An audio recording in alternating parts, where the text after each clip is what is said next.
You have a tight itinerary, and a lot of time was spent with the soldiers, and I hope you enjoyed it. You really have to understand that as a tourist, that's a special thing. Not everybody gets to go to army bases, so appreciate it.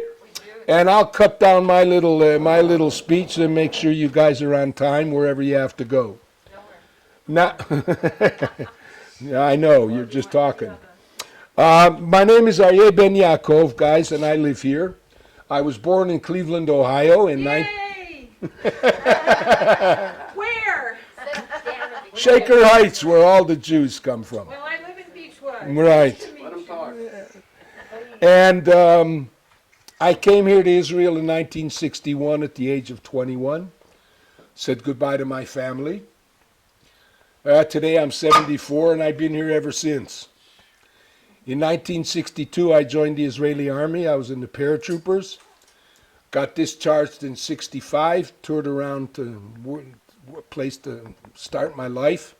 Found my mountaintop. I've been here ever since. And nobody gets us off the mountain. My working life, I'm a farmer. As a paratrooper, I have participated frontline combat in 4 wars in Israel, all of them since 1967. I was with the paratroopers in the liberation of Yerushalayim.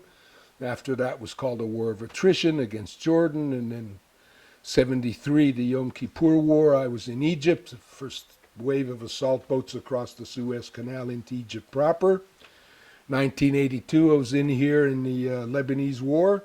We went all the way up to Beirut, and I spent 7 years of my reserve duty in Lebanon. I could be a tour guide, but I don't want to be. Don't want to be. You'll forgive me, but I don't like these people.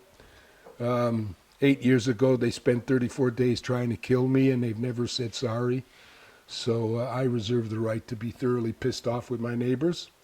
And if I can do anything legally to make their lives miserable, I'll volunteer. Now you look down here at these homes, beautiful homes. These are multi-generational homes. Understand that even in a war footing, this is not Syria. And these people are well paid, and they all have jobs. They all have money. As I said, these are multi-generational homes. And everybody's at work, and this is all Hezbollah. Lebanon does not exist as a functioning country. That's a bullshit game that they play in the United Nations. Lebanon doesn't exist. In the north are Sunnis. Here in the south are the Shiites, and they own this part of the world. In other words, the schools, the hospitals, the infrastructure, the water, the electricity, the sewage, everything here belongs to the Hezbollah. There are no Lebanese police, there are no Lebanese courts of law, and there's no Lebanese flags. This is Hezbollah land. You're not a Shiite, you don't belong to the Hezbollah, you either move somewhere or we'll dig you up later in 100 years.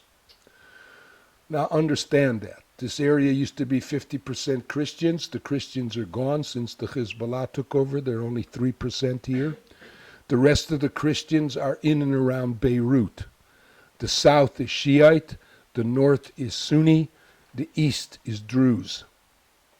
And the Christians, there's less than 10% Christians in all of Lebanon. It's no longer a Christian country. As far as I'm concerned, it's no longer a country. It's just games they play in the UN. Our kibbutz, we have 300 people here. It's a small kibbutz. We only have 75 members. The majority, we have another 40 people that we call residents and live here with their children and such because of the quality of life. It's a beautiful place to raise children. And we have 120 students from the University of Tel Chai down below. Might have been pointed out to you. It's a good school, subsidiary of the Haifa University.